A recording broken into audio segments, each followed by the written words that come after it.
We recently had a couple of our friends stop by for a visit. We have known Bob and Maria for most of our married life. Maria used to work with my wife Trina at a large, well-known travel agency. The company has offices in many states. Bob is a supervisor in a factory. I am an electrician and work at one of the local factories. I've been working there since I got back from the service about 8 years ago. The four of us were watching an old movie, same time next year, which was about a man and a woman who had been lovers for many years. They were both married, but not to each other. They still loved each other and agreed to meet and be lovers every year at about the same time for a week. The rest of the time, they would live normal lives with their spouses and families. And our wives cried at the end of one of the affairs when the couple was supposed to return home to their families. What nonsense, I said. They both cheat on their families and you both think it's so sad. They should be found in the arms of their lovers and shot, was my response. Andy, how can you say that? They were real lovers and only met once a year? Maria replied. I spoke up. So what you two are saying is that I can do it with my ex-girlfriend once a year, as long as Trina doesn't find out about it. Trina was furious. You bastard, this isn't about you and your old whore Melissa. This is about people who actually love each other. I doubt you'll ever be able to understand that. Bob could see the tension was getting out of control. Time out. It's just a damn movie. I don't think we should all sit here and argue over a stupid movie. Bob, I asked, if this woman was your wife, would you say it's okay to have an affair once a year? If I caught Trina doing that, I'd kick her ass out. And Trina, you had no right to bring Melissa into this just because she was my girlfriend before I met you. Hell, I didn't say anything about you and your ex-lover, Zach. Look, this is getting out of hand. Let's just stop talking about the movie, Maria said. No, I said. I want to know Bob's answer. What would you do, Bob, if Maria wanted to do what the woman in the movie did? Look, Andy, Maria wouldn't have done that. I'm not going to answer questions based on some damn assumptions. Maria is too nice a person to do that to our marriage, Bob replied. I cast a casual glance at the girls, and for a moment something flashed between them. I couldn't tell what it was, but a chill ran down my spine. Maria stood up, sat on her husband's lap, and kissed him. I guess in their happy heads all was well and fine. As for Trina, she didn't smile at me. She got up and offered everyone another drink. I turned off the movie and the four of us went to the kitchen to play cards. Men were always up against women.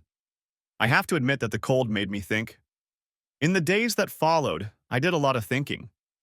When I graduated from high school, I enlisted in the Army. I signed up for 3 years, 2 of them overseas. I went to prom with my girlfriend Melissa. I truly believed I loved her. She was my first love and the first woman I ever made love to. I always thought we were a great couple and would be together forever. I guess I was too naive at the time. The last time we made love was a week before I left for duty. She never saw me off because she had to go to another ball. Her parents told her that she could go to the ball with me as long as she went to another ball, more specifically, a dance with Eric. He was the kind of guy who liked weirdness and went to college. There was some sort of celebration going on, and Eric asked Melissa to go to it with him. Melissa made the mistake of mentioning it to her mother. Don't get me wrong, I had nothing against Eric except that he wanted to date my girlfriend. Unfortunately, his mother and Melissa's mother worked together and tried to get them both to start dating. It pained me to know that Melissa was going to date Eric, but she said her mom told her she had to go, but she promised me she wouldn't even kiss him. And then I had been overseas for about 4 months when I received a letter from my sister informing me that Melissa was pregnant. I couldn't believe it. Melissa had been writing to me since I left for basic training. Why had she never told me about it? Surely she had to know, especially if my sister Jen knew. The only answer was that Eric had gotten her pregnant. I was furious. I wrote her a letter calling her every dirty word I could think of. I was fighting in a war, and my soon-to-be ex-girlfriend was having fun at home behind my back and didn't even deign to tell me she was pregnant. After that letter, I never wrote to her again. I told her not to waste her time writing to me because it was over between us, and I would throw her letters in the trash without even reading them. I told her that I hoped she, her illegitimate child, and Eric would have a good life together. I received a letter from her but tore it up and threw it in the trash. While I was overseas, I never heard from her again. My sister told me that Mel and Eric had gotten married shortly before the baby was born. They lived in Eric's parents' house, and Eric was taking night classes in college to get a college degree. When I found out I was pregnant, I became a hero. I wasn't brave, I was stupid. I didn't care if I got killed or not. I was there as a superhero, saving the lives of many homeless children running around. I didn't care about myself anymore. I thought I was going to come home in a body bag. I didn't care. I was just a stupid soldier who thought his life was over. I couldn't believe it when my service was over. Not only did I stay alive, but I received several commendations for bravery. When I got home, the town threw a party in my honor. I saw many friends and old schoolmates. They all greeted me with handshakes and smiles. I wondered if one woman would show up at the party. I saw her in the crowd with a baby stroller and her husband. She turned and walked away without even speaking to me. I wasn't expecting this because of the letter I wrote calling her a slut and a bitch. It's funny how our emotions take over when we're angry. I was sad after seeing her, but I still hated what she did to us. There was a lot of dancing at the party. I saw an old classmate sitting there and asked her to dance. It was Trina, one of the prettiest girls in our class. She was a little out of my league at the time and was dating an athlete from high school. He was every woman's dream. At least that's what the school rumor said. His name was Zach Carter. He was the quarterback of the entire school and was probably excelling. I heard he went to college after high school. Trina went to a local junior college, got a business degree, and worked for a large travel agency. Last I heard, Zach was living in another state. I guess he broke up with Trina, dated some woman who had money, and married her. As we danced, we both talked about old times. We soon realized that we had both been dumped by previous lovers, and after getting along quite well, we started dating. I must say that our personal lives were on the upswing. After living together for 6 months, we got married. I know it was stupid, but when people are accused, they tend to act differently. I got a job at one of the local factories and went as an apprentice electrician. Trina and I actually get along pretty well. I think we realized that we respect each other and enjoy many of the same things. I could tell we loved each other, and in a way we did. Our real feelings were more like love, but this relationship was better than many people I knew. Life was enjoyable, and we met all sorts of friends. One day, when we were out with Bob and Maria, Trina asked me if I wanted to go to a conference her travel agency was organizing. Andy, every 2 years, our travel agency holds a conference in a different state where we have offices. Last time it was here in Ohio, and this time it was in Florida. It's usually the first or second week of May. They let us bring our spouses, even though it's nothing more than a meeting, and they show us the latest travel destinations and things like that. Would you like to go? Trina asked. Honey, I don't want to use a week's vacation in May to go to meetings. Can any of the other people in your office go with you? I'll go, Maria said. Bob can't go, nor will he want to. Usually Trina, Barb, another girl from the office, and I go together. Sounds good to me, I replied. Trina smiled, and she and Maria went to the women's restroom. I never understood why women couldn't go to the restroom alone. When they left, Bob and I were talking about how lucky we were that we didn't have to go to such a boring seminar. When Trina came back from the seminar, she was pregnant. I was a happy father. My baby girl was born just in time for Valentine's Day. I couldn't have imagined a better Valentine's Day gift. We were now a family, and everything seemed to have changed for the better. After the baby was born, Trina took a 3-month vacation. My sister Jen offered to babysit, and everything worked out just fine. Baby Renee was my pride and joy. After work, I loved nothing more than cuddling my baby girl and watching her play. The only thing that disturbed my little world was Trina and I fighting. For some reason, she was always throwing Melissa at me. Of course, I threw Zach at her. It was really stupid to fight over 2 people who were no longer a part of our lives, but when we're angry, we have a tendency to remember the past. One day when I got home before Trina did, I asked Jen if she ever saw Melissa. I see her at the grocery store from time to time. She has the cutest little girl she named Andrea. I know you don't want me to talk about her, but she loves her daughter, even though she doesn't seem happy. I don't know why, Jen said. I haven't even... Well, next time you see her, tell her I have a daughter too. That's rude, Andy. I'm not saying anything like that. Trina walked in a few minutes later, and we realized we'd better change the subject. For some reason, I couldn't just forget about Melissa. Maybe because deep down I cared about her. Maybe because she was my first love. I wonder if other people have similar feelings about their first love. Do we ever relive them? Was Trina able to get over Zach? When it comes to first love, there's always something to think about. Time flew by and it was time for Trina to leave for another seminar. I really didn't want to leave, and neither did Bob. Besides, I had a 2-year-old daughter to take care of. At least that's how I explained it to Trina. Again, about 2 months later, she found out she was pregnant. 7 months later, our second daughter was born. We named her Ashley. Valentine's Day started to turn into a pretty good day in our house. Life went on. We lived our normal lives and fought. The funny thing was that the longer we were married, the less we had in common. I often wondered if we would have gotten divorced if it weren't for my 2 sweet daughters, Renee and Ashley. I finally got my electrician's license. That meant more time to work, but also more money. My free time was spent with the girls. I realized that soon they would be grown. I wanted to spend as much time with them as possible. Trina and I got along, but it wasn't like love. I know I talk about it all the time, but it felt like we were just doing our chores. It seemed like most of my friends had similar marriages. On the outside, we all looked the same, but behind closed doors, we were like 2 strangers living in the same house. A few times, I tried to joke and banter with Trina, but it usually ended in some sort of argument. When she was planning her next seminar, I told her I would go with her.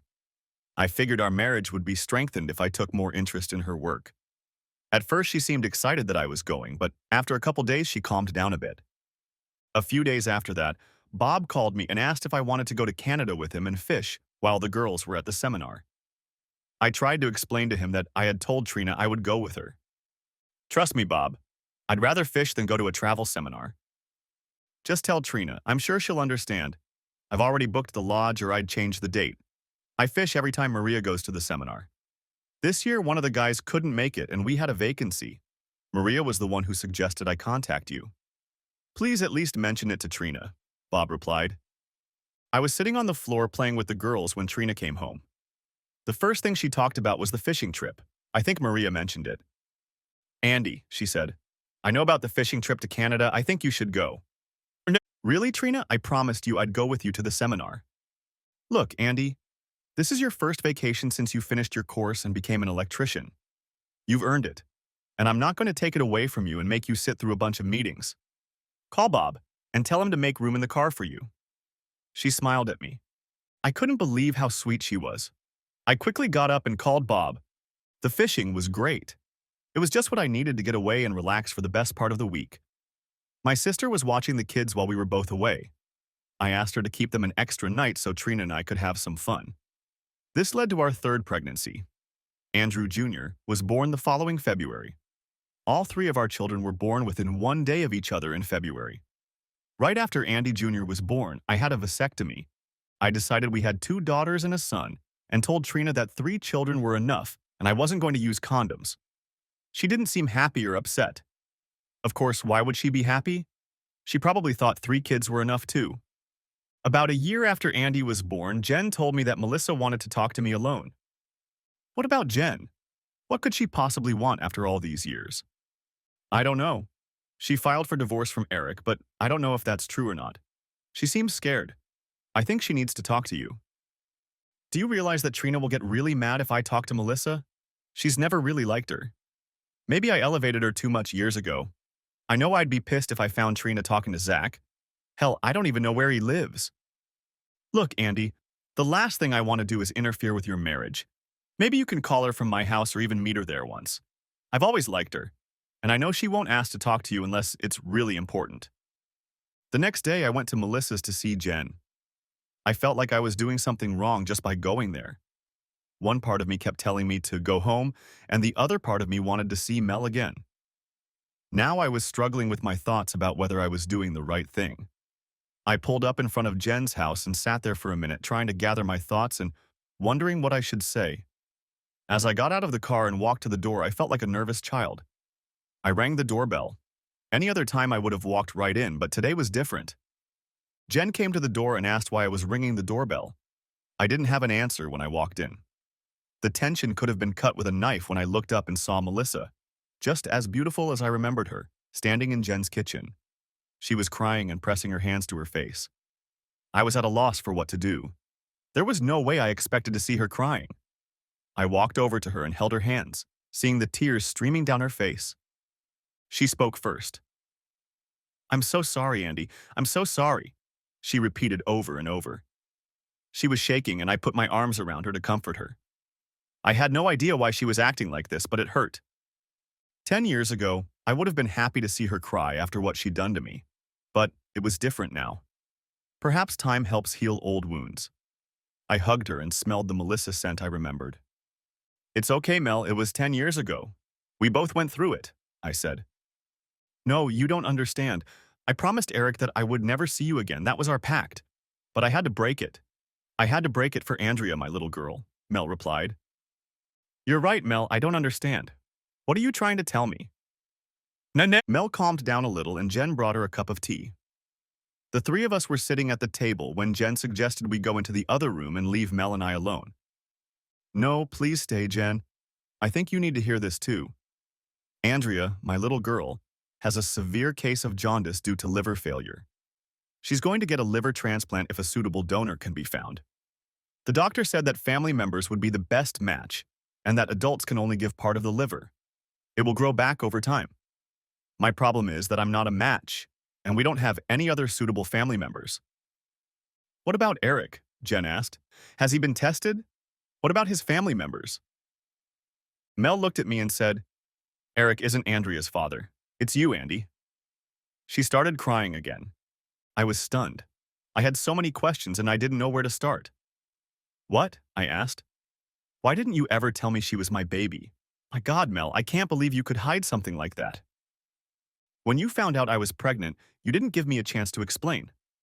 You texted me and called me a bitch and a slut, among other things.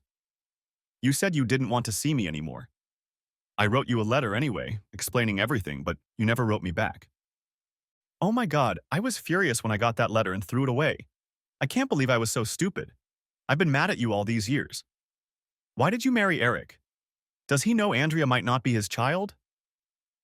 Mel smiled slightly. "You're so crazy. That's one of the things I've always liked about you. Of course Eric knew Andrea wasn't his child. We never really thought about it until we were married. I told him you were the father and you wanted nothing more to do with me. That's what you told me. Eric really cared about me. He's a really wonderful man, but he also has pride. He agreed to marry me on the condition that I tell everyone that he is the father of my child. Honestly, I didn't know what else to do. You wanted nothing more to do with me, and I was an 18-year-old girl. Eric and I got married, but I had to promise that I would never see you again and let everyone know that Eric was Andrea's father. I still love you, and Eric knows that.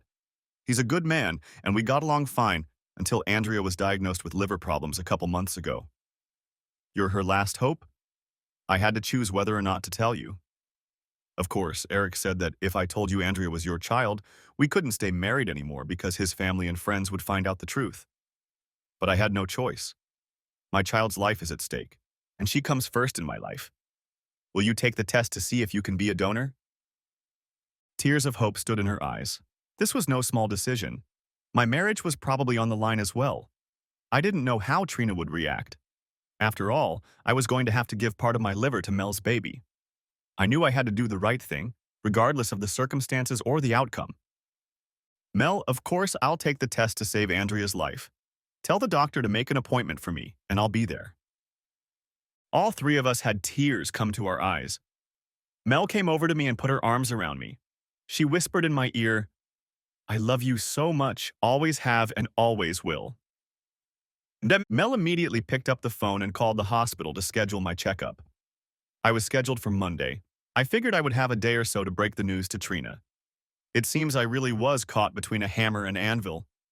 I believed Mel when she told me Andrea was my daughter. When I take the test, I will know that for sure, and she will have gained nothing and lost a lot by lying to me. I hugged Jen and Mel and went home, very embarrassed. Finding out that Andrea was my daughter threw me into turmoil. I had a child who was 10 years old and I hadn't even met her. The woman I had always loved was back in my life. I had a wife who despised my ex-girlfriend, and I had 3 other children at home. If I hadn't been so young, I probably would have had a heart attack. I was playing with the kids when Trina came home. It was hard to tell what mood she was in because it changed often. I decided to wait a bit before I spoke to her. I knew she was about to burst into tears, and I didn't want the kids to see it happen. They had already seen their mother and I fighting too often. On Sunday, I took the kids to my mom's house. I told Trina I'd be back in a few minutes, that I had something to discuss with her. When I got back, she pounced on me. What's so damn important we can't discuss in front of the kids? Trina asked. I talked to Melissa yesterday, and you and I have something to discuss. Trina interrupted me. What, you went to see her? Why? She was missing from the house and wanted you to help her? That's enough, Trina. This is very serious, and I need to talk to you about it. Mel's daughter has jaundice and she needs a liver transplant or she's going to die. Yeah, what does that have to do with us? I feel sorry for the girl, but there's nothing we can do. Why did she tell you about this? Trina looked a little more concerned, but I knew she was wondering why Mel had called me. Mel said the girl needs part of an adult's liver to survive, and the best chance of finding a suitable match is with family members. Don't tell me she's claiming you're the baby's father. Do you believe her? Yes, she called and said I was the father of a little girl. Honestly, Trina, I had no idea. The little girl needs a transplant and I'm going to see if I can help her. I have an appointment tomorrow to see if I'm a good fit for her. What about our family? Have you thought about them? What if something goes wrong or you need time to recover? Have you thought about us? Trina looked more angry than concerned. She had a right to be angry. She was just being blamed for this, but the fact remained that Andrea needed help to survive. Look, the realization that I can save a little girl's life, and the fact that she could very well be my daughter, leaves me no choice. I have to do it, no matter what you say. You bastard, you put your girlfriend and her daughter before your own family. You're a pathetic excuse for a man and a father. I'll pretend you said that out of anger. If our children needed a transplant, I would support them and you know it. Tomorrow, I will find out from the tests if the girl Mela is my daughter. And if so, I will do everything I can to save her. I will also be involved in her life whether you like it or not. I just hope you can stop your hate and try to understand. For your information, Andrew, I'm against that. You can love her, but she's not my kin and I don't care what happens to her. I have children of my own to worry about, and if she survives, I don't want you bringing her into my house. You're just a nasty bitch. I can't believe what I've seen in you. I'll help this girl if I can. We'll see what happens next. Are you worried about the girl or her mother? You never got over her, did you? You're pathetic, Andrew. Very pathetic. Go to your ex-girlfriend and give your liver to her daughter. Maybe she'll take you back after I kick your ass out. I'll be watching you and collecting evidence. You better watch your step. I picked up the kids and drove them home. Trina came in later and barely spoke to me. I realized that life was going to be hell from this point on. I was checked in and asked to wait an hour for tests to be done. I walked into Andrea's room. Mel was sitting there talking to her little girl. Andrea was so pretty. She looked a lot like her mother. She was 10 years old, but she was small because of liver problems. She looked no older than my daughter Renee, who was 6 years old. I walked over to the bed and it startled Mel a little. She quickly turned around and saw me. She had the most beautiful smile on her face. "Thank you for coming," she said. I looked at Andrea. "Are you my guardian angel?" she asked. "Mom said my guardian angel was coming today to help me get what I need. Is that you?" I smiled at her. "I'm not exactly an angel, but I'm here in hopes that I can give you what you need. I'll know in a few minutes." "You're Andy, aren't you? Mom said I was named after you. Did you know that? I have to tell you that Mom and I talk all the time. She and I have secrets. When I get better, I'll share them with you. Mom said it's normal. This disease may make me look young, but I'm 10 now and I'm pretty smart. Do you have other children?" The way she said it made me wonder. Did she know the truth about me? After all, she was talking about other children, wasn't she? She sounded like she was so smart, but her body looked so fragile. God, I hope I'm perfect for her. "Yes, honey. I have 3 kids at home, all younger than you. When you're feeling better, I'll bring them to you." "That would be wonderful. I love children. I don't have any brothers or sisters to play with, so maybe I could take yours," she smiled. I could see she was weak and tubes were coming out of her. "Honey, close your eyes and rest for a while. You need to regain your strength. I'll keep Andy company," Mel said. "I'm sure you will, Mommy," Andrea said, smiled, and dozed off. "Does she really know who I am, Mel? How much does she really know?" I asked. Mel smiled. That was so nice to see. Andrea and I have secrets just like she told you. She'll tell you about them when she's feeling better. Until then, you'll just have to guess.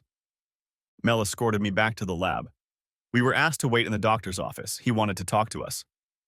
Mr. Connors, you are perfect for Andrea. The perfect match would be a child, but we can take some of your liver and implant it in a girl. Doctor, she's my daughter. I know that now. I want you to call her my daughter. The doctor smiled. Well, Mr. Connors, your daughter has a chance for a full recovery. It may take a couple months for her body to fully accept the implant, but she's young and should recover quickly. What about me, Doc? What am I going to go through? 7. You'll be under anesthesia while we remove part of your liver. When you wake up, you'll feel like you've just been run over by a truck. If all goes well, you'll need bed rest for a month and you won't be able to return to work for at least 6 weeks. Over the next year, your body will recover on its own. You're not kidding, are you, Doc? No, you wanted to know the truth, and I believe I will tell it to you. Your daughter is very lucky to have you in her life. Frankly, I don't think she could have lived another month. Now, for the bad news. Bad news? You mean you just told me the good news? The doctor laughed. Yes, that was the good news. The bad news is that we need to operate as soon as possible. I was hoping you could come in tomorrow morning for surgery. Tomorrow? Doc, let's start on Wednesday. I will need to come to work tomorrow and take a sick day. I need you to provide me with all the necessary paperwork, especially if I'm going to be off work for a while.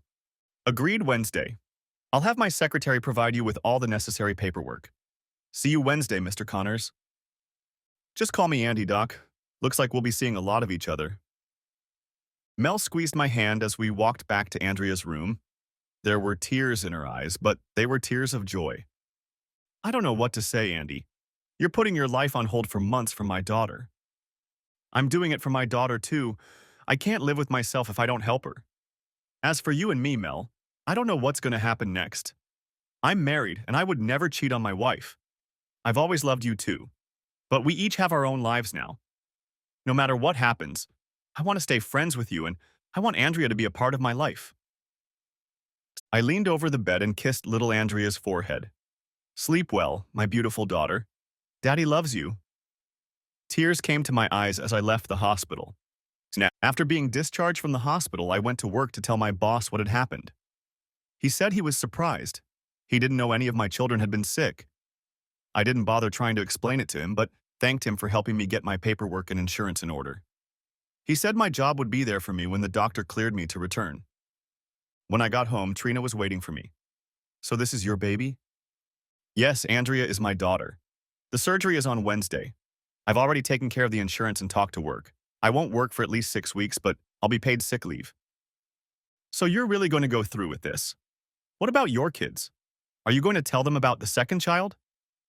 Our kids are 2, 4, and 6 years old. If I tell them I can save another child's life, they'll be smart enough to tell me I'm doing the right thing. They know I'll always be there for them. I'll talk to them tonight so they know why they won't see me for a while. Jen said she will help you in any way she can until I get home. Oh yes, your wonderful sister Jen will be there for you. You know, she can be a nerd sometimes. Don't say that. Don't be so stupid to talk bad about my sister. She's like a second mother to our kids and you know it. If you don't need her help, just call her and tell her what a pain in your ass she is. I'm sure she'll leave you alone. Trina stopped talking and went into the other room. I called the 2 girls over to talk to them. Andy Jr. came in too, but he had no idea what we were talking about. I told the kids that they had an older sister from another mother and that she was very sick. I tried my best to explain to them what was going on. The girls were almost crying. Save her, Daddy. You have to help her if you can, Renee replied.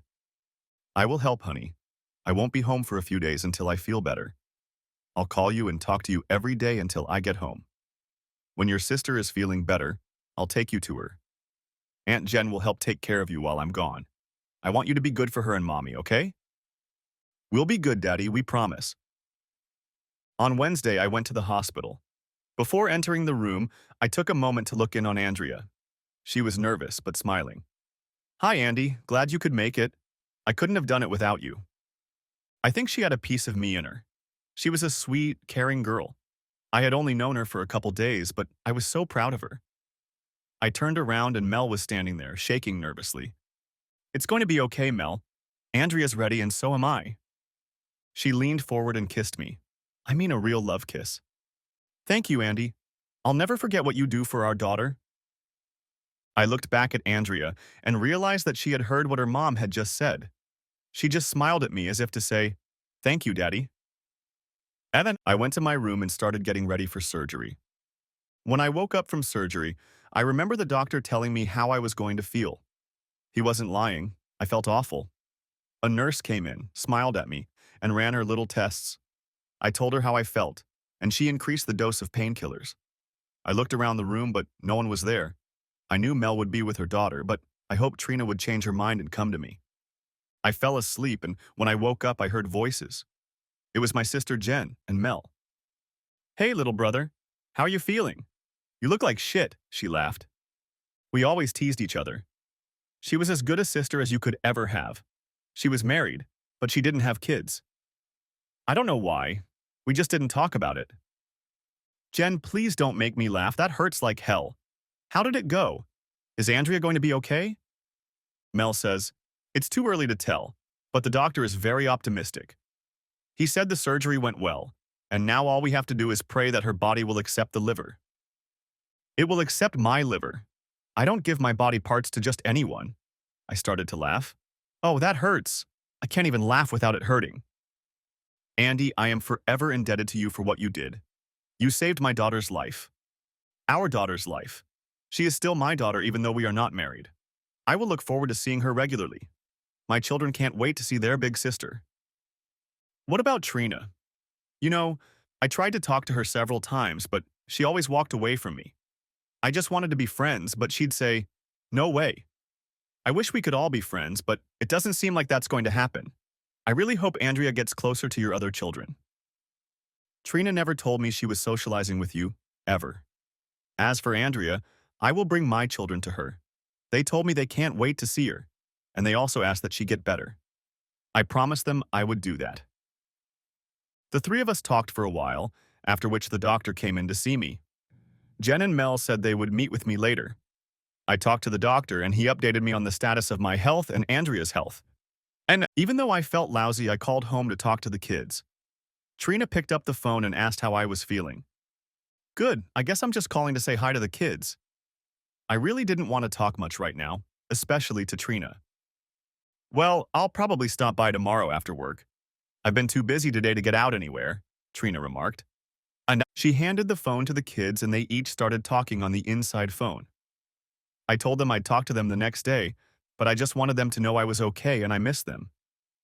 "How's the girl, Daddy? Is she better?" Renee asked. "As far as I know, she's feeling better. I need to rest, girls, so give Andy a kiss for me and we'll talk to you tomorrow. I love and miss you all very much." "We love you too, Daddy. Bye." The next day, Trina came to see me. She asked how I was feeling and how Andrea was doing. She didn't really seem concerned. She seemed to be asking me more because she thought she should. She spent most of her time telling me about a special meeting in Chicago that she might have to attend. It was a month or so away, so by then I would be out of the hospital and able to watch the kids.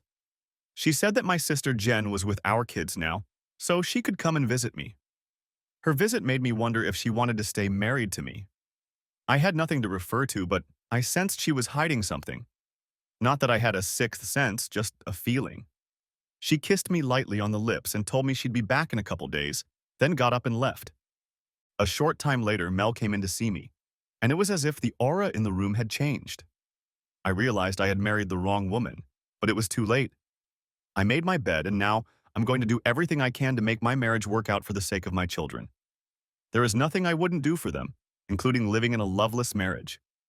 I did call my kids every night and talk to them as promised. It was so nice to hear them argue about who should talk to me. Even little Andy got his turn on the phone. At least his first words were Dada. The next few days passed without much happening. Trina stopped by, and so did my sister Jen. Of course, Mel stopped by all the time. She practically lived at the hospital between seeing Andrea and me. I knew I would miss her when I got out of the hospital, but I had to try to fix my marriage.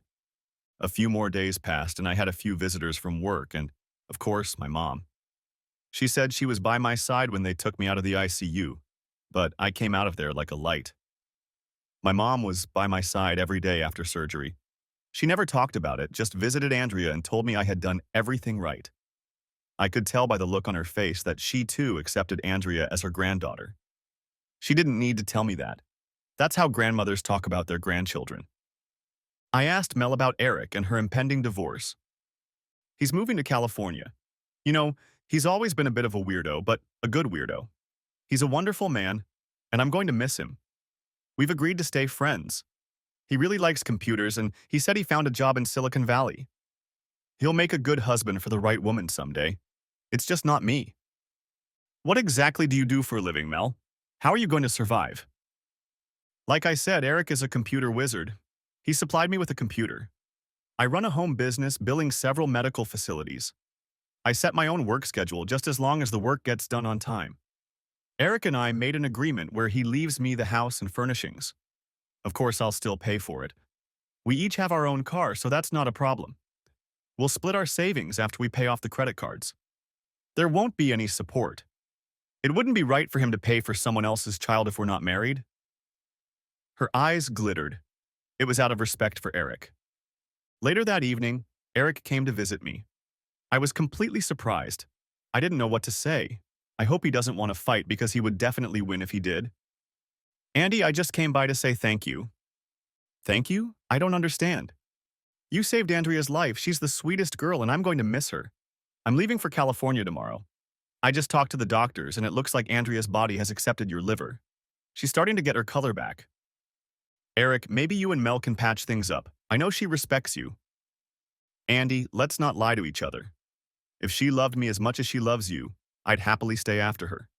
I played second fiddle for almost 10 years hoping she would leave you. But she never did, and probably never will. We had a good marriage, but I want my wife to love me, not just respect me. Can you understand that? We don't fight, and we do everything together. But her heart belongs to you. I can't live like this anymore, especially since everyone will know Andrea is not my daughter by blood.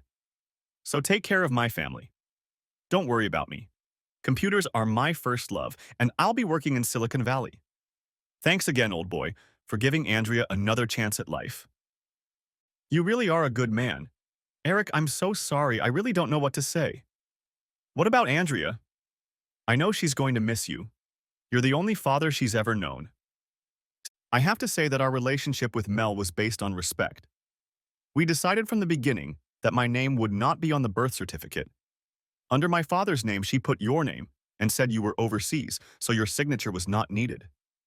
I know Mel and Andrea communicate and have their secrets. I think she knows about you and Mel. I'm sure she will miss me as much as I miss her.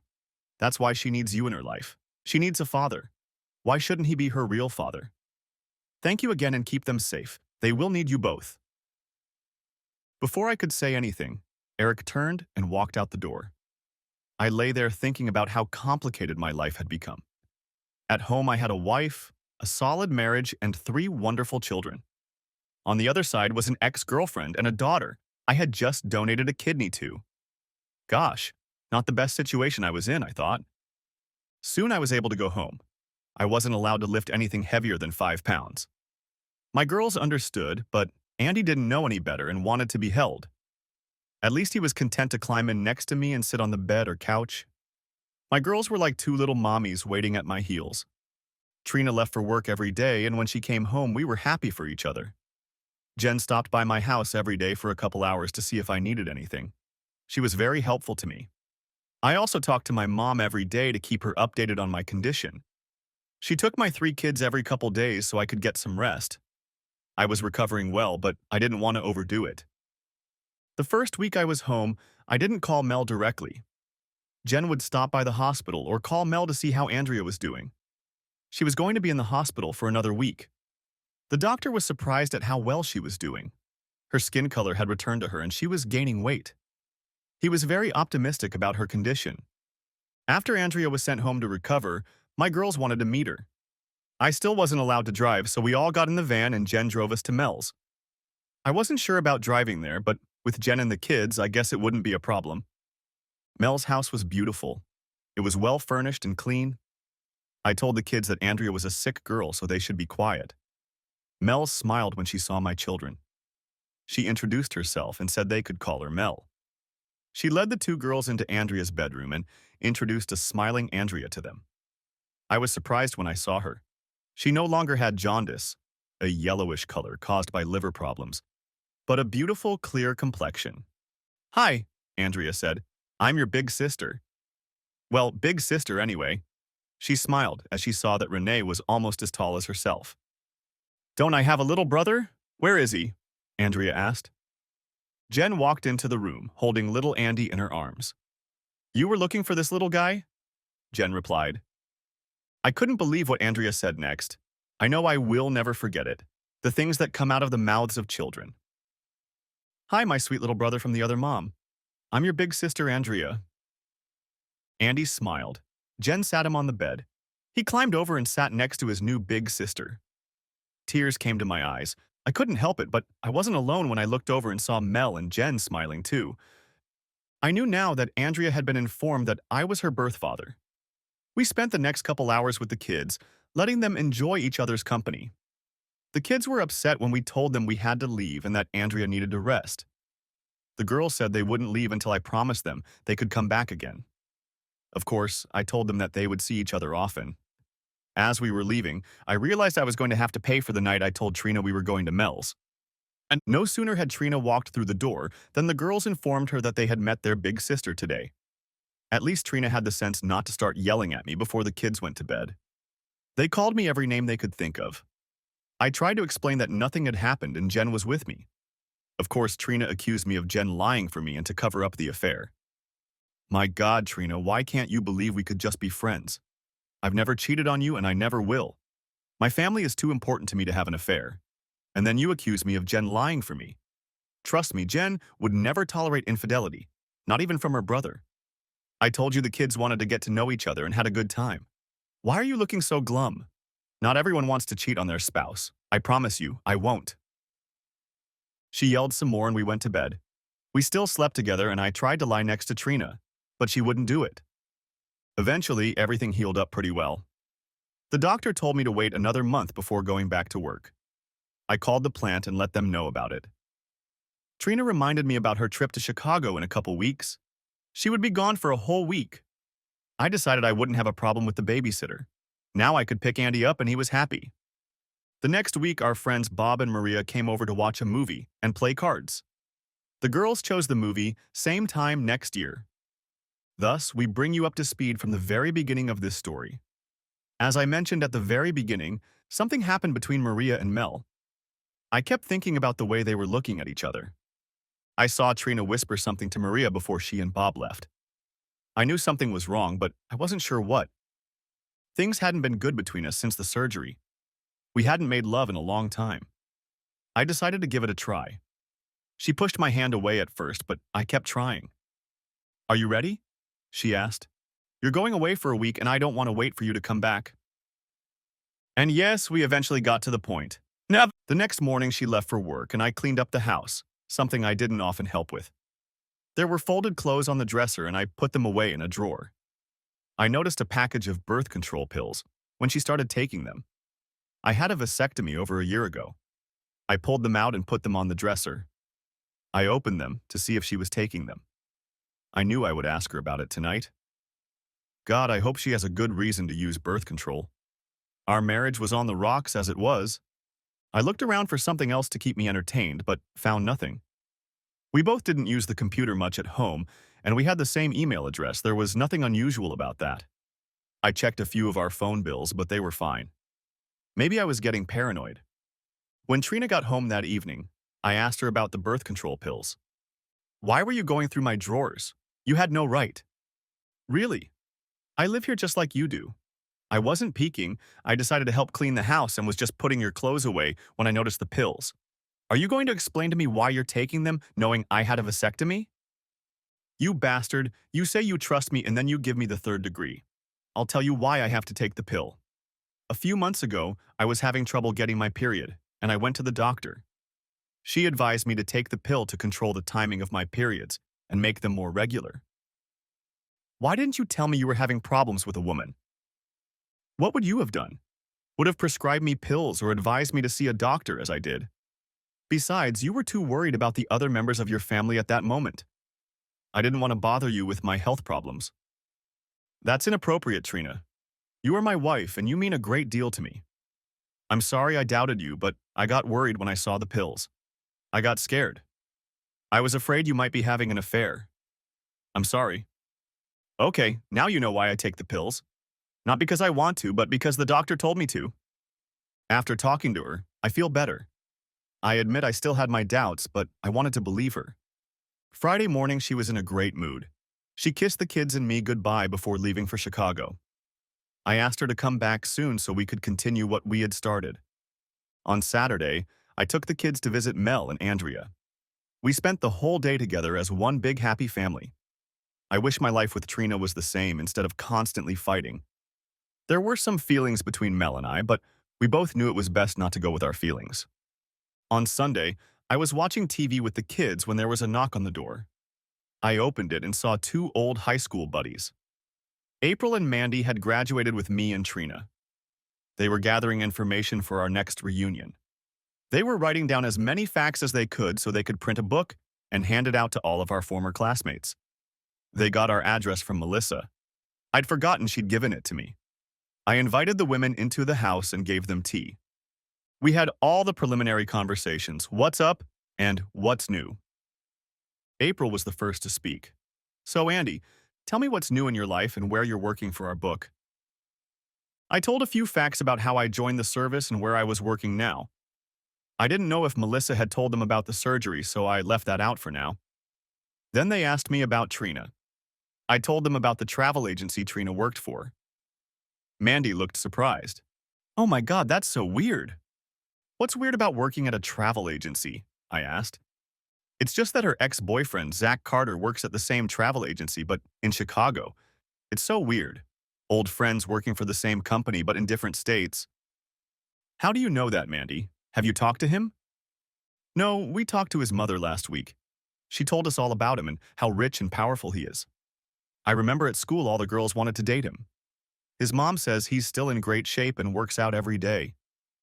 Can I get a copy of his profile? I think Trina would love to get in touch with him. And I didn't need the information for Trina, I wanted it for myself. I was beginning to smell a rat, a very large rat. I had a feeling Trina knew everything about Zach, but only firsthand. Sure, Andy, I have an extra copy of his profile, but you'll probably have a hard time contacting him. Why? His wife is an Illinois state senator, like Zach's mom said. To see them, you'd probably have to pass a background check. Mandy laughed. I laughed along with them. I was burning up inside. After getting Zach's characterization, I said goodbye to my former classmates. I wondered if I should call Bob to chat and see if he knew anything about Zach, but I decided not to. I didn't want to implicate Maria in case I needed information from her. Instead, I called Trina's room in Chicago. The phone rang 5 times before Trina answered. She seemed to be breathing heavily. Hi, she said. Well, hello, dear wife. How are you this fine morning? Why are you calling me, Andy? We said you should never call unless it's an emergency. Are the children all right? The kids are fine, but their dad is a little pissed. Why did you call, Andy? I don't have time for your silly games. It's Sunday. You don't have meetings on Sunday, do you? Oh, I forgot. You're having one of your secret meetings with Zach right now. Did I interrupt your sex? I'm so sorry. That's enough, Andy. I've heard enough of your nonsense. We'll talk about it when I get home next week. You stupid bitch, I can hear it in the background. I'm going to hang up the phone, Andy. We'll talk about it when I get home. Talk to me now or I'll burn the damn house down. And I could hear Zach in the background whispering with Trina. The stupid asshole didn't have the sense to keep his voice down. Why don't you tell your boyfriend to shut up or I'm going to stop this conversation with his wife, the senator. Please, Andy, don't call her. I heard her say something to Zach. Zach, get your hands off me. He knows you're here. We can't hide it anymore. He's going to call your wife if I don't talk to him right now. How long have you and him been seeing each other? Since you won't answer me, I'm guessing about 7 years now. You couldn't get rid of him. Or maybe you wanted to have a baby with him and cover it up by sleeping with me. Please, Andy, I can't think right now. Please, let's talk later. Whose children am I raising? Mine or your lovers? Answer me. Whose children am I raising? Please, Andy, I don't know. I honestly don't know. Wow, honesty is not one of your qualities. Gee, I may have to sue my lover for 6 years of child support. I'm sure the senator will want to support my children. Please don't say that. How the hell am I supposed to say that? I've been as honest with you as I can be. I promised never to cheat on you and I never did, even though you blamed me for our entire married life. On the other hand, you've been having fun with this jerk behind my back for at least 7 years. How the hell am I supposed to tell you about that? Andy, I don't know what to say right now. We'll talk when I get home. The only thing we'll do when you get home is file for divorce and get the kids tested so your damn lover can claim father's rights. In the meantime, go back and enjoy your boyfriend. Just so you know, if the kids get tested and turn out to be mine, I'll take them away from you. No, you can't take the kids away from me. I hung up the phone. I needed more information. I called Bob. He was back from a fishing trip. He was usually only gone for a few days. Bob, Andy here. I lost Trina's room number and thought you might have Maria's number. He handed it to me and asked if there was a problem. No problem. I just wanted to ask her something. Okay, thanks, Bob. I called Maria's room and she answered. Hi. Maria, it's Andy. Andy, Trina isn't here right now. I can have her call you. Cut the crap, Maria. I know where she is, who she's with, and what she's doing. I don't know what you're talking about.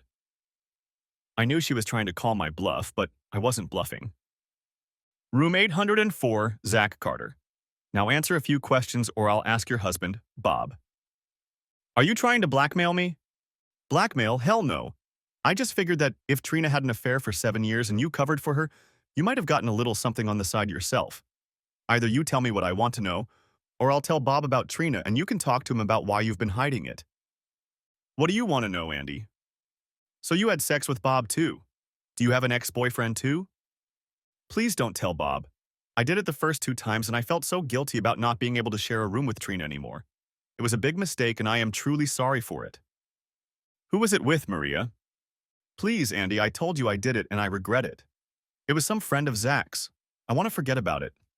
Don't tell Bob. Tell me everything you know about Trina and Zach, and I promise I won't tell Bob about our conversation. Okay, I'll trust you. You don't have a choice, but I'm keeping my promises. Trina found out that Zach works at the same agency. She started an affair with him. As far as I know, it was only at these seminars. Tell me what she said about him, and I'll know you're lying, and our deal will be off. She said she always loved him and made a mistake marrying you. I'm sorry, Andy, but you said you wanted to know the truth. She couldn't wait for the seminars to be with him. They hardly ever went to meetings, stayed in their room most of the time, and went out to dinner. What about my children, Maria?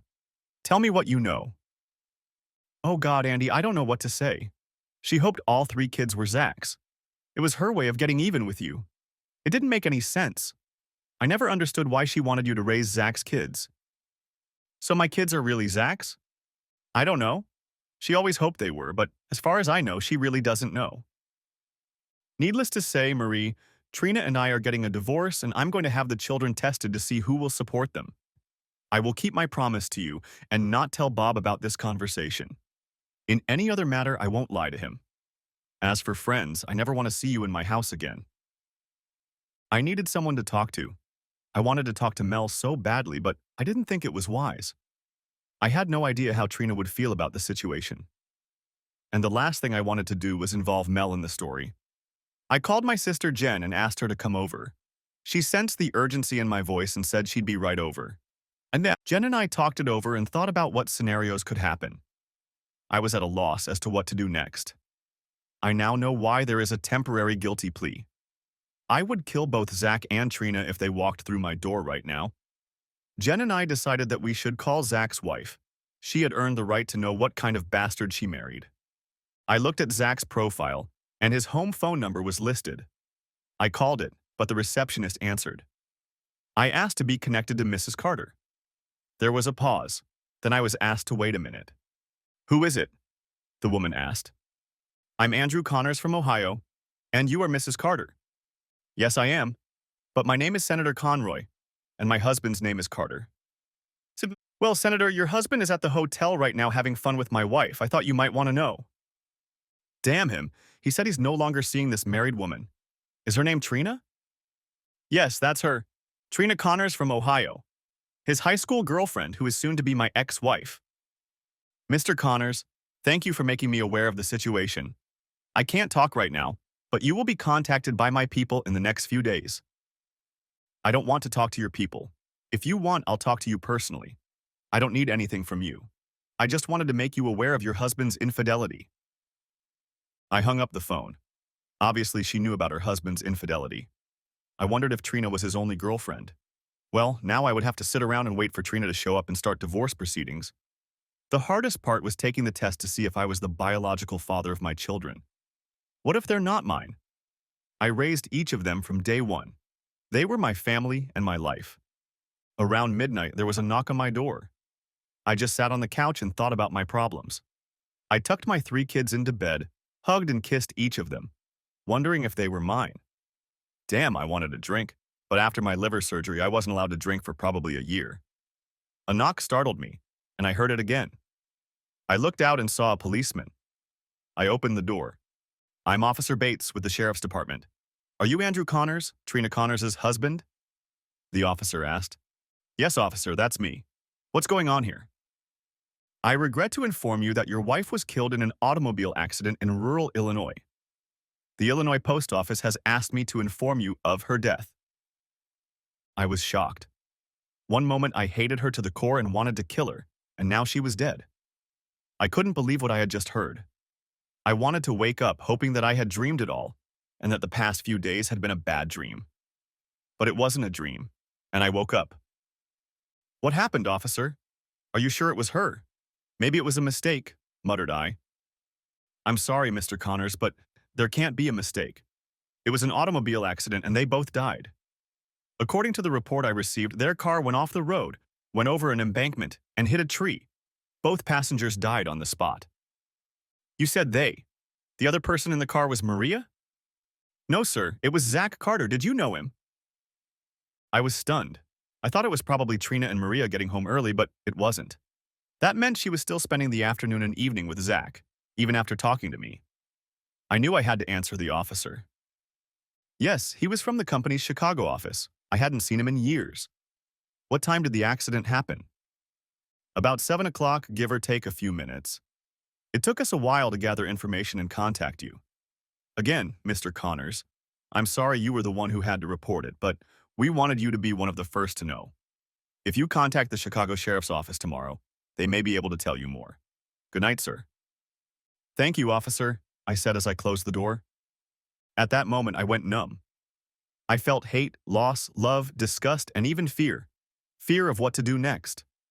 I had 3 small children sleeping soundly, and tomorrow I had to tell them that their mom had been murdered. I couldn't sleep and I didn't want to call anyone at this time of day. I knew that tomorrow was going to be one of the worst days of my life. I had to face reality. Trina was dead, and I was going to have 3 children to take care of that might not even be mine. I wouldn't wish that situation on anyone. I must have dozed off in my chair, and the phone woke me up at 7 in the morning. The caller ID said, "Personal call." I answered it. "Mr. Andrew Connors?" a voice said. "Yes, this is him. Who's calling?" "1 second, sir," the voice said. Then I heard the female voice I had heard yesterday.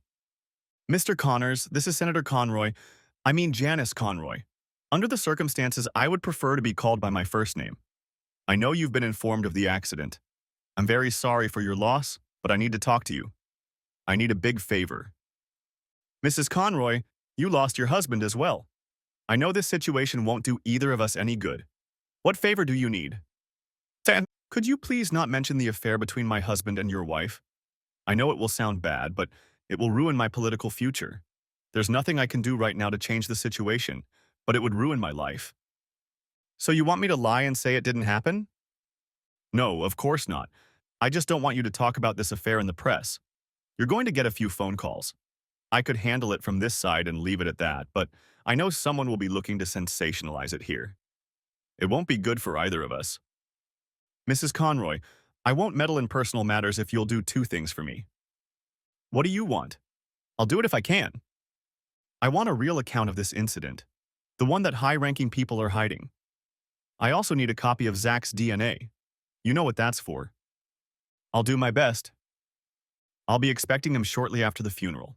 Please don't take me for a snooty person. I want to know. No, I must know the truth at all costs. I will get you what you want. I only hope you will be a man of your word and keep this affair a secret. I always keep my promises, Janice, always. Good, then I'll get the reports to you as soon as possible, and thank you. I hung up the phone and made coffee. I knew it was still early, but I called Jen and told her about the incident. It took her by surprise, but she said she'd be right over. My mom and dad were always up early, so I let them know about it too. Now for the hard part. I called Trina's mom and dad. Her dad picked up the phone and I told him the sad news. I explained as best I could and told them that she and Zach had just had dinner and Zach was driving her to the hotel when the accident happened. They asked me to keep in touch with them, and of course I said I would. My kids got up and I made them breakfast, and after Jen showed up, we took the three kids into the living room and told them the very sad news. Renee, Ashley, you are going to have to be very brave. Mom is dead and won't be coming home. Tears came to their eyes and they began to cry. Of course, when little Andy saw his sisters crying, he started to cry too. It was the hardest thing to see my children cry. I hugged each of them and let them cry. I tried to be strong for them, but I was crying myself too. I hugged the girls and Jen hugged Andy. We tried our best to answer their questions.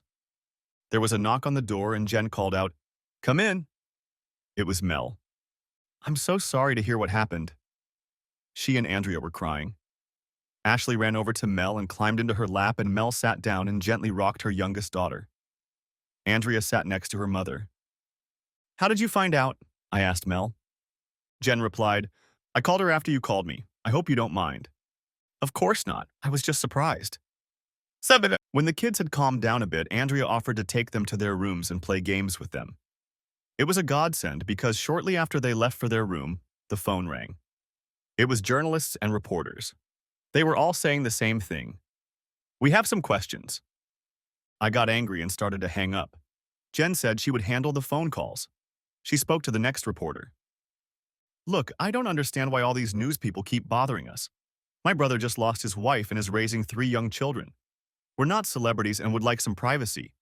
I don't care that Zach Carter is married to a politician from out of state. It has nothing to do with us. Why don't you bother her if you think it's news?"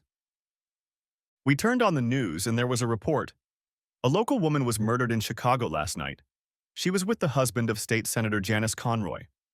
According to Senator Conroy, the woman, one Trina Connors of Ohio, was an associate of Zach Carter, and they were just returning from dinner. Earlier in the evening, she had spoken to her husband and said she would not be able to join them. She is very saddened by the loss of her husband and has sent condolences to Mr. Connors and his family in Ohio. We will be reporting details of this story as they become available. Well, we knew why we got the call.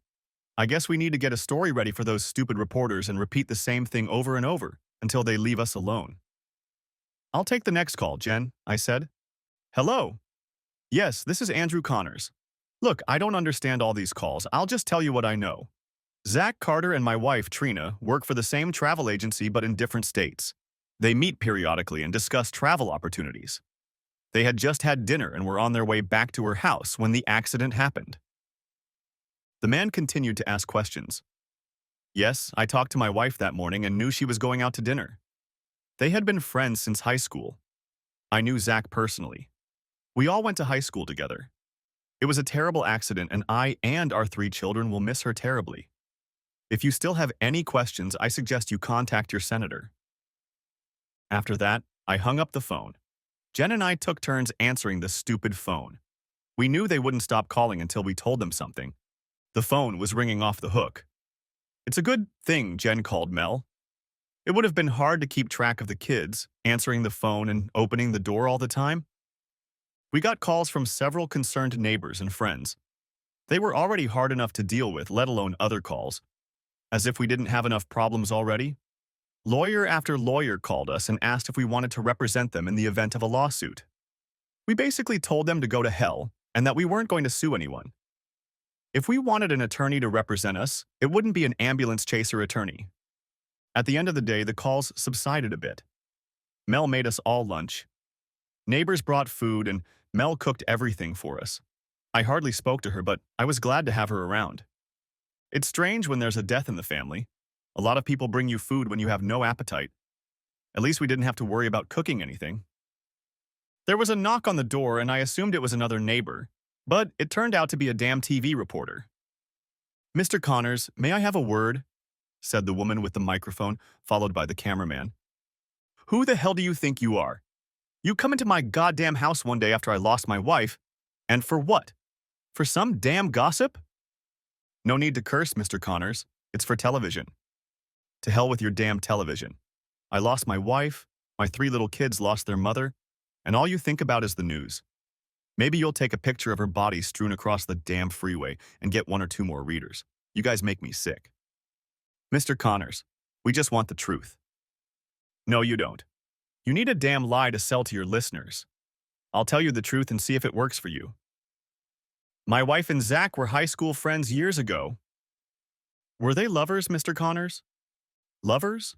They were 16-year-old teenagers. Do you consider those to be lovers? You're just a sick man. My wife and I are married with 3 children, ages 2, 4, and 6.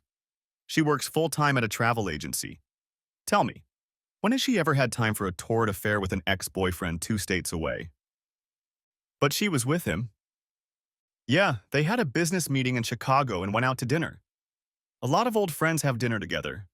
I talked to her the night before, and if you were listening to your own TV station, you would have heard that Senator Conroy was going to go to dinner with them. All you want is slanderous gossip and attempts to ruin lives." At that moment, little Andy looked out of the storm door. "Look through the door at my son. Tell him you think his mother is a whore, and all she wanted was an affair with an ex-boyfriend. Tell my little boy that his mother didn't love him, that all she could think about was wanting to have fun with another woman's husband." I wanted so badly to say screw it, but out of respect for the children present outside the door, I didn't. "You disgust me. I've said before that I wouldn't wish such a situation on my worst enemy, but in your case, I might make an exception. Let some reporter litter your life with lies and accusations, and you can live with it. One last thing. If I hear one lie about my wife or family on your news channel, you can consider me suing your ass along with your channel. You weren't invited here, and this is not where celebrities live. Now get off my property." When I got back into the house, I took my boy in my arms and just hugged him, and he hugged me back. Jen smiled at me. She knew I hadn't told the whole truth, but hopefully the reporters didn't figure that out. Things seemed to calm down after that. The kids played in the room again, and Jen and Mel discussed funeral arrangements. They were to deliver Trina's body within the next 2 days, and we wanted the funeral to take place as soon as possible. The women said they would take care of all the funeral arrangements, and that was fine with me. I was confused when it came to things like this. I went to the bathroom, and when I came out of there, I looked into the room where the girls were playing. I heard Ashley talking to Andrea. "I miss my mom." "I know how you feel, Ash. I miss my dad. Well, his name was Eric. He wasn't my real dad, but I miss him. He was always there for me." "Why did he leave you?" Ashley asked. "Because he wasn't my real dad." "Dads shouldn't abandon their little girls. It's not nice," replied Ashley. "It's okay. I have another daddy now, and this is my real daddy, and he's your daddy too." "Ashley, do you think your mom will be my mom too? Since we have the same daddy, why can't we have the same mom?" Tears came to my eyes when I heard those words from my little girl. I didn't want them to know I was listening. "Tell you what, Ash. You talk to Daddy, and I'll talk to Mommy, and we'll see what happens. No matter what happens, I'll always be your big sister, and you can always come to me." I watched Andrea hug Ashley. Over the next couple days, the calls pretty much stopped. The news reporter who came to our house only showed the nice part of our conversation about what a wonderful wife and mother Trina was. I guess the TV station didn't want to risk a libel suit. Besides, the high-profile divorce of a Hollywood couple was in the news. Our car accident case was already old news. Jen and Mel did a great job with the funeral arrangements. We laid Trina to rest one night and buried her the next day. I couldn't believe how many people showed up. Jen and I stood by the casket and greeted everyone who came to pay their respects. Mel sat on a couch off to the side with her 4 children. She wanted to stay on the sidelines. Every time I looked at her, she had another child on her lap. One minute they were crying, the next minute they were laughing. Every now and then one of them would come over and stand next to me. When we paid our last respects to Trina before closing the casket, we all cried. So sad and yet so silly at the same time. She could have had a wonderful life, but she was looking for greener grass. Mel asked her church to organize a luncheon for everyone who came to the funeral. It was a wonderful lunch, and we had one last opportunity to socialize with many of our friends. I even thanked Maria and Bob for coming. I talked to Maria for a while and told her that I hoped she had learned her lesson from Trina's death. She had a good man and she should do everything she can to save her marriage. She hugged me and thanked me for keeping our secret. I really hoped she would learn a lesson from Trina's mistake. In the days that followed, Mel and Jen asked what Trina's things we wanted to keep. I replied that I didn't have any ideas. I told them to give all the jewelry and keepsakes to the girls. They set most of it aside for future use, but gave the girls enough things to play with as kids. Mel remarked how nice Trina's clothes were. I told her she could keep them and wear whatever she wanted since they were similar in size. If looks could kill, sweet Mel would have finished me off on the spot. Jen started to laugh. You silly, silly man. You want to give your dead wife's clothes to your old girlfriend? I don't think so, little brother. She said they were nice. I was just trying to be accommodating and let her take what she wanted. Women. I'll never understand them. What to do with them? Jen looked at Mel like I wasn't even there. Let's have a garage sale and sell all the clothes. They should bring a decent price. That was the next thing they were going to do. The phone rang and I heard a familiar voice on the other end. After hanging up, I asked the girls if they could take the kids to the park or somewhere else for a couple hours. I had guests coming over and we needed some alone time. I told them I would explain everything to them later. As they were leaving, there was a knock on the door. It was Senator Janice Conroy and her driver. Please come in. I've been expecting you. She gestured for her driver to step out onto the porch and entered the house. I was surprised at her appearance. She was a very pleasant-looking woman, but she was probably in her 50s. I didn't realize she was that old since Zach was our age. Mr. Connors, I was in Columbus, Ohio on state business and decided to take advantage of this short trip to give you the information you requested. She handed me a manila envelope that she said contained an unofficial accident report as well as Zach's DNA card. Would you like a cup of coffee, Mrs. Conroy?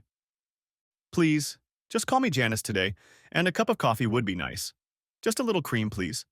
I want to thank you for being so tactful in telling me about the affair. If the truth had come out, nothing good would have come of it.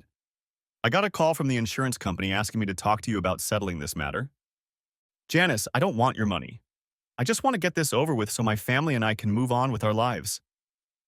Andy, you will get dozens of lawyers calling you and telling you that they can get millions of dollars if you contact their firm. The truth is that a case can stay open for years while they dive deeper and deeper into it. The insurance company doesn't want that to happen, and neither do I. They've made you an offer. If you accept it, the case will be closed. You won't be disturbed anymore since the case is settled. What is this offer you keep talking about? Is it your money? Like I said, I just want it to be over. It's the insurance company's money. They'll give you $100,000 for each of your children and put it in a trust account. The money will be paid out after they turn 18, and you will be the custodian of the account. The children will receive the money only at your direction until they turn 25. Then they will manage their own accounts. Why are they offering this money?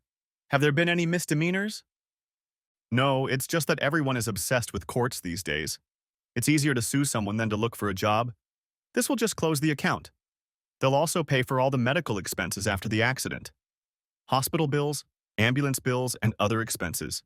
So you'll get $300,000 plus medical payments. That's $400,000 plus medical. I have 4 children, not 3. My second daughter lives with her mother, but if I agree to this, she should get her share too. I'm sorry I didn't know about that. I'll make sure you have enough for all 4 children, so if we're done, I'd like… Janice, this may be the last time I see you. Can you tell me about you and Zach and why you let it go on after you found out? I think so. You deserve to know. I met Zach when he was in college. He was a tough, rough guy. I was asked to teach a political science class and we became friends. As you can see, I'm 25 years older than Zach. At first, it was fun to be with a young man and teach him about love. I know you've heard of trophy wives. Well, Zach was my trophy husband. I invited this handsome man to all my parties. At first, Zach loved being the center of attention, but when he realized it was about me and not him, he became uncomfortable. He asked me to buy him a travel agency. I bought it and owned it. He ran it. He took courses in the travel industry because he needed something to specialize in. Why didn't he divorce you and start his own business? Money and power. I had both, he had neither. I gave him everything he wanted within reason. There's nothing left of his name, not even the car he wrecked. If he had left me at any point, he would have nothing left. People get used to the life he led. He met your wife at one of the conferences about 7 or so years ago. A few years later, I found out they were together and gave him an ultimatum. Either he would stop his games, especially with a married woman, or I would make sure he never did it again. He seemed to have stopped or at least hid it well until I heard from you. For your information, he had other mistresses. Most of them could either be bought or intimidated. I didn't know how to approach your wife since he seemed to see her once every couple years. What will the report say to me? I feel with every bone in my body that this is foul play. According to unofficial reports, Zach had his stick bitten off. A witness said a black SUV hit Zach's car in the rear quarter, causing it to spin and spin out of control. It then flew over an embankment, flipped several times, and came to a stop, crashing into a tree. The official report says the witness was far behind the other cars and wasn't sure if the SUV hit him or not. Janice, did you kill them? Personally, I didn't. There are forces above me and I can't speak for them, nor do I want to know. I loved Zach in my own way. In a way, he was my toy, and he was fun to be with. Well, Andrew Connors, this may be the last time we talk. The report you have has the names removed, so just in case it falls into the wrong hands, we'll be protected. Again, I'm sorry for your loss and will take the insurance papers to you tomorrow. Thank you for your concern. After Janice left, I opened the envelope and the report was just as she said it would be. Trina really was a slut for Zach. I now knew where she had learned the various ways of making love and who she was thinking of at that moment. It wasn't me. No. The other report contained complete information about Zach's DNA. Janice had indeed kept her promises. I was left wondering if she had anything to do with the accident. Maybe it was better that I never found out. When everyone returned, I told the girls who my guest had been. They were surprised when I told them who it was. I explained that we had an agreement and that the senator had taken the time to fulfill her request. The girls asked to read the report. Girls, are you sure you really want to read this? I know you're women and curious, but this is some pretty deep shit. You're not going to like what you read. Mel looked at me. Andy, since I care about you, I'll forget about being curious. You can't go through life alone. You have to be able to share with someone if you suddenly feel like talking about it.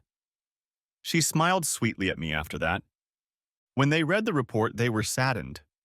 Like me, they had hoped that after talking to me this morning, Trina would feel remorse.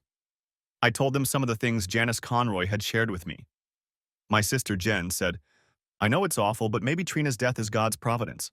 How much worse it would have been if it had gone on, if the children had been at the center of it all.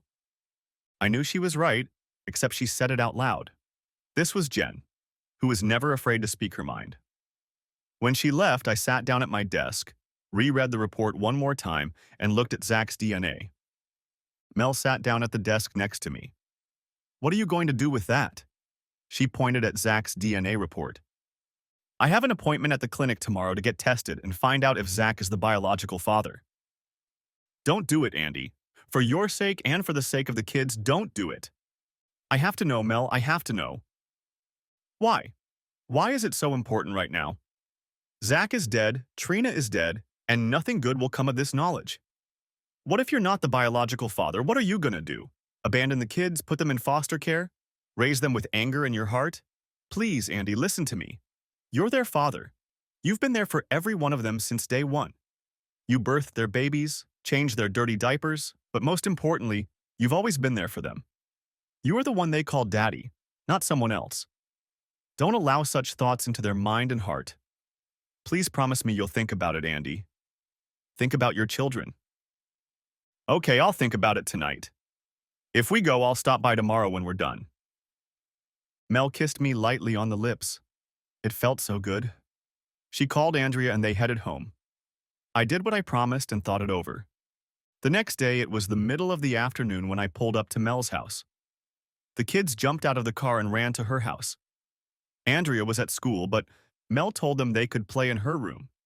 Renee was supposed to be at school, but I had already canceled her classes the day before. You did, didn't you? Mel muttered. I'm sorry, but I promised the kids, I replied. What, you did it for the kids? What are you talking about? I promised the kids that I would take them to McDonald's for lunch, and I'm keeping my promises. She smiled. So you didn't fulfill? Well, different thing, not lunch. No, I was thinking about what you said. They are my children and always will be. I want to keep it that way. So what happens now? I sat down on the couch and Mel came over and sat on my lap. After the funeral, we were the closest we'd been apart from the occasional kiss. It was so nice to be around her. She was a wonderful woman. You'll grieve for a while. We'll start dating, and then you'll ask me to marry you. I'll say yes, and we'll live happily ever after like a fairy tale. The most beautiful smile appeared on her face. I smiled too. What if I don't want to marry you? What then? Then I'll just live with you. I already lost you once. It won't happen again. Besides, I've heard that babies talk. They like me. You know that, and I love them. What about sex? Are you okay? I started laughing. Honey, it's going to be love and it's going to be great. Mel was laughing now too. About this time, Andrea came home from school. She saw Mel sitting on my lap and started smiling. Andrea yelled to the other kids, Renee, Ashley, Andy, come here quick. There's something you need to see. Mel stayed where she was, not moving an inch. The kids came in. The last one, of course, was Andy. They smiled at Mel. Ashley spoke first. Does this mean you're going to be our mom now that our mom is dead? With tears in her eyes, Mel got off my lap, walked over to Ashley, knelt down and hugged her. Honey, I would love to be your mom. Your other mom will always be with you in your heart and I'll be here to take care of you. Andy wanted a hug too, so he walked over and hugged Mel. Renee walked over to me. Daddy, when are you getting married and where are we going to live? Well, honey, first I want to make sure the kids want us to get married. Of course they do, Daddy. What a silly question. We already love Mel and your Andrea's daddy. We just want to know where we're going to live. Honey, I haven't even asked Mel to marry me yet. Well, do it, Daddy. Do it right now. All the kids started yelling, Do it, Daddy. Even little Andy. I was laughing and Mel was almost crying. I walked over to her and took her hand as she stood up. I knelt down in front of her and said, Mel, my children and I love you.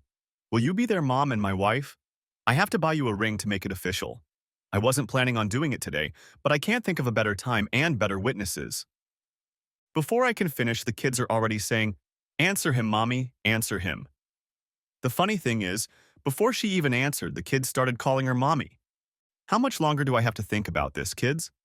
After all, it's a big step, Mel replied with a smile on her face. Just a minute, Mom, Andrea replied. We both know you've wanted this your whole life. Oops, here comes another secret. Andrea turned and smiled at me. Mel tried to look serious, but she wasn't very good at it. After careful thought, I decided to say, Yes, I will marry you, Andrew Connors. The kids jumped up and down and yelled, Kiss her, Daddy, kiss her and seal the deal. I kissed, and it felt so good. Kids, just so you know, we won't be getting married for a while. We have a lot to do first, but we will see each other almost every day, Mel replied. She didn't feel like explaining to her children what awaited them after death. But she told them they could call her mom if they wanted to. When the kids went back to Andrea's room to play, I looked at a smiling Mel. That went well, she laughed. If we're going to date, are we going to do it? If so, can we do it on the first date? I asked. For you, honey, anytime you want. We don't even need a date. Saying that, she went to the phone and called my sister Jen. What was that about? I asked. Jen is coming over to take the kids to the movies. They wanted to see a children's movie called Happy Feet, and Jen is going to take them. Honey, I have a question for you. You and I are going to stay here and finalize the deal we made earlier. Before I could say anything, she called the kids back into the room. Kids, Aunt Jen and Uncle Ralph are coming to take you all to Happy Feet. The kids started jumping up and down. Daddy and I have some things to do, but we'll be here when you get back. Be good to Aunt Jen and Uncle Ralph. Can you hear me? Yes, Mom, we can all hear you, replied a smiling Andrea. Jen and Ralph showed up a few minutes later. Ashley ran up to them as soon as they crossed the threshold of the house. Mom and Dad are getting married and you can come to the wedding, but we don't know when that will be yet. Jen looked us over. Unexpected, right, guys? She smiled, which signified her approval. Renee says, yeah, Dad proposed in front of all of us. It was great. They kissed and everything to seal the deal. All of us? Replied a smiling Ralph, until he was nudged by Jen's elbow. Well, congratulations, Jen said. We'd better take the kids to the movies so you can finish up your unfinished business. We'll stop at a pizza place on the way home, so you'll have about 3 hours. Hopefully you'll be able to finish your business by then. Why are you laughing, Uncle Ralph? Ashley asked. I was just thinking about Dancing Penguin that we're going to see. It's supposed to be a really good movie. When they left, I played dumb and asked what unfinished business we had. Mel pulled me into her bedroom. I've waited 11 years to have you in my arms again. Please make love to me. But don't forget we have a 3-hour workday. Honey, I'll only need 3 minutes for the first round. We both started laughing as we undressed. We made it through the Christmas holidays. We had spent a lot of time together. We were a family, except we weren't married yet, and we each lived in our own homes. We tried to wait as long as possible, but the kids wanted us to get married as soon as possible. After the vacations, the kids got together and asked if we could have a big Valentine's Day party. Angie smiled. We started calling her Angie, and so did the kids. We asked them how they chose Angie over Andrea, and they said they already had Andy, their little brother. So they chose Angie, and it didn't bother Andrea, and therefore it didn't bother us. Dad, the other 3 kids have birthdays the week of Valentine's Day. Mine is in March, of course, but that's okay. We want you and Mom to get married, so we decided to have a big joint birthday party and wedding for all of us. Since you and Mom don't need wedding gifts, guests can bring gifts for Renee, Ash, and Andy. And for me, too, if they don't mind me getting them a month early. What do you say? I'm just the talker in our group. All of us kids think it's a great idea. Mel and I couldn't keep from laughing. All these kids had gotten together and were making plans for us. We believed Angie, plus the other kids were with her and waiting for our answer. The problem was how to proceed without hurting their feelings. Angie, I know you and the others have given a lot of thought to the party we're planning. I think we should find out what your mom has to say about it. I had no idea what to say to the kids. Just looking at their faces and the look of hope on them was so sweet. I had to hand the responsibility over to Mel. Mel looked at me, then at the kids' faces. She knew I had handed it over to her lap. I tried not to look at her as she searched for an answer. Mel said, Kids, I'm a little surprised at you. Having a big birthday party is one thing. The fact that Daddy and I got married is okay too. But expecting everyone to come to the party and bring you presents is wrong. I thought we taught you to put others first. I'm a little embarrassed that you used our wedding to give yourself presents. The children lowered their little heads. Mel seemed to be telling them the right things. Renee said, Mom, if we turn down presents, can we have a birthday party and you and Dad still get married? Mel looked back at me for help. I tried to keep a straight face. Children, since your father is leaving everything up to me, I agree to the birthday party. She then looked at me. I also agree to the wedding.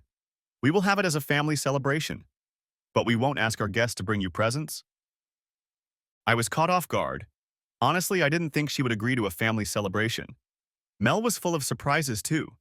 The kids were jumping up and down. They hugged Mel and then came over and hugged me. Epilogue. We had a month and a half to get everything done. I went back to work, so most of the planning fell on Mel's shoulders. Of course, Jen was there to help her. They became best friends. They were closer than most sisters. The girls rented a hall at the church, and since she was a member of her church, she had no trouble finding a church and a pastor for the upcoming Valentine's Day weekend. Our color scheme was red and white and lots of hearts. Once again, the women from the church offered to cook dinner. We told them we wanted to pay for all the food and, of course, the cake. It was a small wedding with Jen as matron of honor and her husband Ralph as best man. We had 2 young attendants, 1 flower girl and 1 ring bearer. You can guess right away who it was. I was dressed in a beautiful suit and Mel looked like an angel in a blue dress. As the music played, tears streamed down my face. First down the aisle, staggering, was my son walking down the aisle with a ring attached to a cushion. He was followed by my daughter Andrea, wearing a blue dress the same color as Mel. She was followed by Renee, also wearing a blue dress. Ashley was next as the flower girl. The wedding march began and Mel was led down the aisle by her father. When she saw the tears in my eyes, I knew she was feeling the same emotions. I don't know why, but I was nervous. I had married the love of my life after years of turmoil with my first wife. When the priest said, "You may kiss the bride," and I heard the applause, I realized the church was full of people. As I looked around the crowd, I saw many old friends and family members. Up until that point, I had been completely focused on Mel. When we got down to the hall, there was a large banner that read, "Congratulations to the Connors family on their recent wedding." A second poster read, "Happy birthday to Renee, Ashley, and Andy Jr., and happy birthday to Andrea, who doesn't have a birthday until March." When the kids saw the posters, they were so happy. There was also a stack of birthday cards for each of them. When we sent out the invitations, we said it was a joint birthday and wedding celebration. It was the best Valentine's Day anyone could dream of. For the honeymoon, we decided to wait until June when the kids were out of school and take them all to Disney World. We shared rooms, the kids got 2 double beds, and we got 1 single bed. We played with the kids during the day and made love at night with the door closed. The kids couldn't understand why we were tired every morning. When we got home, Jen came in and told us she was expecting her firstborn.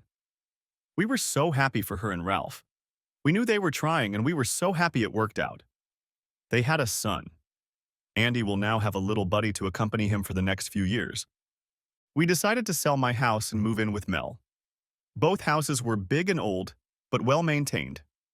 It was better to get away from the stuff Trina had bought. We had an auction and sold most of the furnishings and, of course, the house. The kids were happy beyond belief. They all got new bedroom sets. The insurance checks came in and we put the kids' money, each into their own account, for their future. That was the last we heard of the accident. We read that Senator Conroy had been re-elected by a large margin. Apparently, a lot of sympathizers voted for him. It just goes to show that life can throw you a lot of curveballs, but every once in a while, if you hit your target exactly right, you hit home. That's what happened to us. I never checked on the kids, but I kept Zach's information in a safe. Maybe someday, when I'm old enough, I'll get up the courage to do comparative tests. For now, it's enough for one of my kids to run into me, give me a big hug, and call me daddy to know that I made the right decision. The end. Thanks for watching. Hope you enjoyed. Subscribe to my channel and watch for the next video.